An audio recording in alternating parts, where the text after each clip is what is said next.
احمد بھائی. اچھا اسی طرح قرآن میں نا سبحان اللہ قرآن کی آیات اتنی جامع ہیں کہ آپ ایک آیت پکڑ سکتے ہو اس کے بارے میں کہہ سکتے ہو کہ یار یہ پورے قرآن کو سمو رہی ہے, پورے ہمارے زندگی کے مقصد کے بارے میں بات کر رہی ہے.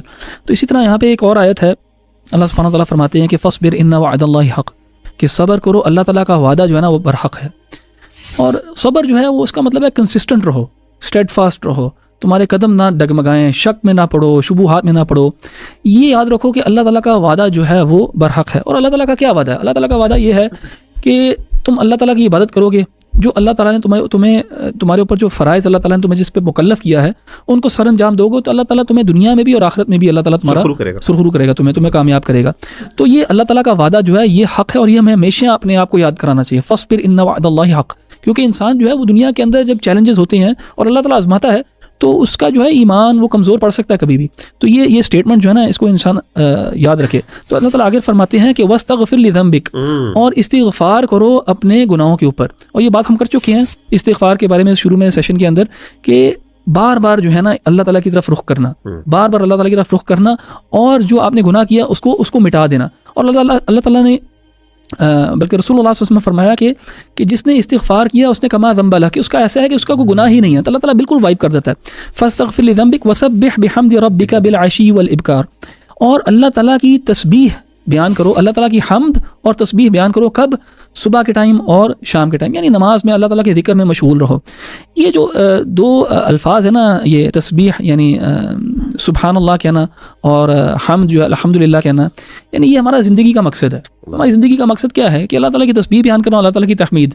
آپ دیکھیں کہ جب اللہ تعالیٰ نے آدم علیہ السلام کو تخلیق کیا تو فرشتوں نے کہا کہ یار اب تو کیوں اس کو تخلیق کر رہا ہے, وَنَحْنُ نُسَبِّحُ بِحَمْدِكَ وَنُقَدِّسُ لَكَ, یعنی فرشتے یہ سمجھتے تھے, ان کو پتا تھا کہ یار تخلیق کا مقصد جو ہے نا وہ تسبیح ہے اور تحمید ہے, کہ ہم ہیں نا تسبیح کرنے والے اور ہم ہیں تمہید کرنے والے, الحمدللہ کہنے والے.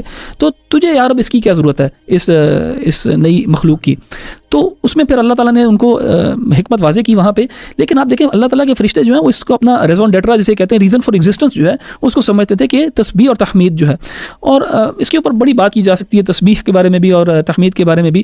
تو بلکہ ابن تیمیہ سے کسی نے پوچھا کہ کیا کرنا چاہیے, تسبیح کرنی چاہیے کہ تحمید کرنی چاہیے, بلکہ استغفار کے بارے میں اس میں استغفار بھی ہے نا, استغفار ہے, تسبیح ہے اور تحمید ہے, تینوں چیزیں ہیں. سبحان اللہ الحمدللہ, ہاں استغفر اللہ سبحان اللہ اور الحمدللہ. تو ابن تیمیہ سے کسی نے پوچھا, ہاں تو ابن تیمیہ نے جو اس میں مثال بیان کی نا, انہوں نے کہا کہ جب آپ کپڑے پہنتے ہو پہلے کپڑوں کو دھوتے ہو پھر اس کے اوپر خوشبو لگاتے ہو نا, یعنی گندے کپڑوں پہ تو خوشبو کوئی نہیں لگاتا. تو پہلے جو ہے نا پہلے استغفار ہے, پھر تسبیح ہے اور تحمید ہے, یعنی تسبیح تحمید جو ہے نا خوشبو کی مانند ہے, اور استغفار جو ہے اپنے آپ کو صاف کرنا ہے. تو یعنی یہ ہمارا جو ہے نا موٹو ہونا چاہیے زندگی کا کہ فاصبر ان وعد اللہ حق, یاد رکھو کہ اللہ تعالیٰ کا وعدہ حق ہے.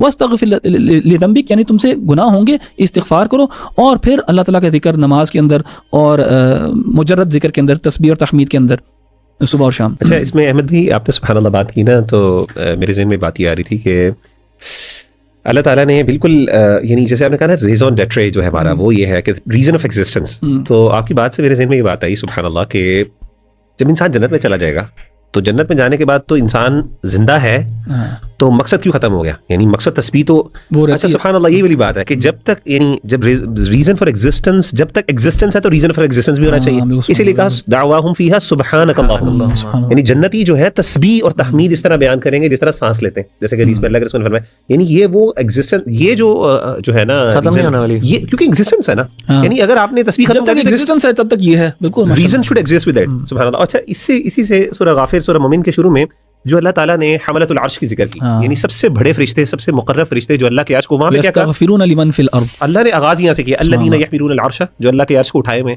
ومن حولہ, اور جو اس کے ارد گرد ہیں, قریبی ترین اللہ کے فرشتے, یسبحون بحمد ربہم ویؤمنون بہ ویستغفرون للذین آمنوا, یعنی حمد بیان کریں گے, اللہ تعالیٰ کی تسبیح بیان کرتے ہیں اور استغفار کرتے ہیں کس کے لیے؟ للذین آمنوا. اب آپ ان کے لیے دیکھیں, ان کے لیے استغفار اینڈ میں آیا ہے کیونکہ وہ گناہ گار نہیں ہے. ہمارے لیے یہاں پہ اللہ تعالیٰ نے استغفار پہلے کیا. سبحان اللہ بالکل. اچھا یہاں پہ انٹرسٹنگ بات یہ ہے کہ میں نا ہمیشہ سوچتا ہوتا تھا کہ یعنی یار فرشتوں کا جو کانسیپٹ ہے نا, یعنی اس کا ایمان لانا کیوں ایک essential as part of the faith. تو سبحان اللہ یعنی اس کے پھر وہ جو شیخ عمر الاشقر کی کتاب ہے جو بلیف ان اینجلز پوری انہوں نے کی ہے، تو بڑی زبردست کتاب ہے سبحان اللہ. انسان کو نا ان کی جو ہے نا ضرورت اور ان کی اہمیت کا انسان کو اندازہ ہوتا ہے کہ یار فرشتوں پر ایمان کیوں اتنا امپورٹنٹ. مطلب ایک اللہ کی مخلوق ہے، اللہ کو ان کی ضرورت بھی نہیں ہے بھائی. اللہ تعالیٰ کے سارے وہ سپر نیچرل ایلیمنٹس وہ اللہ تعالیٰ خود اللہ کے حکم سے ہو رہے ہوتے ہیں. Why do they exist? تو سبحان اللہ اللہ تعالیٰ نے جیسے کچھ چیزیں نا کچھ مخلوق کو اللہ نے اس لیے کریٹ کیا ہمارے لیے. مطلب مجھے کئی دفعہ فیل ہوتا ہے کہ ایک بہت بڑا اللہ کا احسان یہ ہے کہ فرشتے ایگزسٹ کرتے ہیں، کیونکہ وہ فرشتے میرے اور آپ کے لیے دعائیں کرتے ہیں. اور یہاں پہ سب سے قریب ترین اللہ تعالیٰ کہتے ہیں وَيَسْتَغْفِرُونَ لِلَّذِينَ آمَنُوا، اور اللہ نے پھر ان کی دعاؤں کا ذکر کیا، فرشتوں کی دعاؤں کا. سب سے قریبی ترین اور سب سے عظیم ترین، یعنی اللہ کے رسول صلی اللہ علیہ وسلم نے باقاعدہ حملۃ العرش کے بارے میں بتایا جو اللہ کے عرش کو اٹھائے ہوئے ہیں. اور جیسے کہ قرآن مجید میں آتے ہیں وَيَحْمِلُ عَرْشَ رَبِّكَ فَوْقَهُمْ يَوْمَئِذٍ ثَمَانِيَةٌ، 8 فرشتے ہیں بڑے بڑے. تو ان کی اللہ کے رسول نے فرمایا کہ ان کی کانوں کی لو جو ہے یہاں سے لے کے ایئر لوب سے لے کے ان کے کندھے تک ڈسپنس جو ہے نا وہ ایک بتائیے کیا 70,000 سال ایک گھوڑا جو ہے وہ بھاگتا رہے بغیر نان اسٹاپ. تو کیا ہے ربنا وسعت كل شيء رحمة وعلما. سب سے پہلے اللہ کی تعریف کیا ہے، اللہ تیری رحمت نے ہر چیز کو گھیرے ہوا ہے، رحمت کے ساتھ اور علم کے ساتھ. فاغفر للذین تابوا، اللہ معاف کر دے ان لوگوں جنہیں توبہ کی، واتبعوا سبیلک، تیرے راستے پہ چلنے والے ہیں، وقہم عذاب الجحیم، اور اللہ ان کو جہنم کے عذاب سے جو ہے نا بچا دے. پھر اللہ نے کہا ربنا پھر وہ دعا آگے دعا کرتے ہیں ربنا وادخلهم جنت، پہلے معافی کی دعا، اللہ ان کو جنتوں میں ڈال جس کے لیے تو نے ان کو پیدا کیا. ومن صلح من آبائهم وازواجهم وذریاتهم، ان کے آباء و اجداد کو، ان کی بیویوں کو اور ان کی اولادوں کو. سبحان اللہ، یہاں پہ اللہ کی رحمت ہے کہ وہ لوگ جو جنت میں جائیں گے اگر وہ جنت میں چلے جاتے ہیں اللہ ان کو اکٹھا کر دیں گے ان فیملیز کو اور اونچے والے رتبے میں. انک انت العزیز الحکیم، بے شک تو غالب اور حکمت پر ہے. پھر اللہ نے کہا وقیہم السیئات، اللہ تعالیٰ ان کو ان کے اعمال کے برے نتائج سے بچا. اچھا یہاں پہ بڑی امپورٹنٹ کچھ علماء نے مفسرین نقطہ بیان کیا. اللہ نے کہا کہ استغفار کا تو حکم پہلے آ گیا، معاف کر دینے کا، یہاں پہ برائی سے بچنے کی کیا بات ہے؟ یہ کیا ریپیٹیشن ہے؟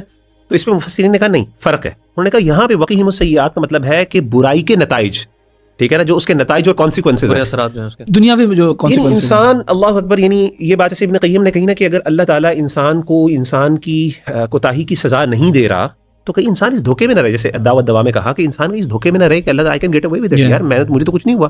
جیسے انسان کو کیا چیز شیئر کرتی ہے گناہ پہ، میری تو پکڑ ہی نہیں ہوئی. تو اللہ کی طرف سے پکڑ آنا یہ بہت بڑی بات ہے، کیونکہ وہ ہے نا وَلَنُذِيقَنَّهُم مِّنَ الْعَذَابِ الْأَدْنَىٰ دُونَ الْعَذَابِ الْأَكْبَرِ لَعَلَّهُمْ يَرْجِعُونَ. چھوٹے چھوٹے عذاب آتے ہیں کیونکہ چھوٹے عذاب کا فائدہ یہ ہوتا ہے کہ آپ کنیکٹ کر سکتے ہیں، ورنہ تو استدراج ہے نا. پھر ایسے ہی ہے، یعنی دو رویے ہیں اللہ کے.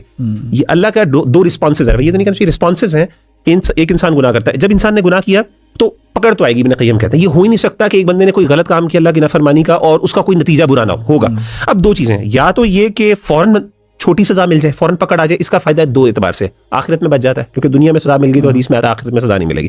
نمبر 2 انسان کی اصلاح کے چانسز زیادہ ہوتے ہیں، کیونکہ نا انسان کے لیے سب سے بڑی بات ہوتی ہے ڈاٹس کنیکٹ کرنا. یار یہ میرا فلاں گناہ تھا، اس کی سزا یہ. کئی دفعہ ایسا ہوتا ہے سزا اس نیچر میں ہوتی ہے، اصلاح ہو جاتی ہے، نہیں چلتا. انسان کہتا ہے یار پتہ نہیں 20 سال بعد سزا مل رہی ہے، پتہ ہی نہیں کہ یار وہ میں نے کیا گناہ کیا تھا اس کی سزا.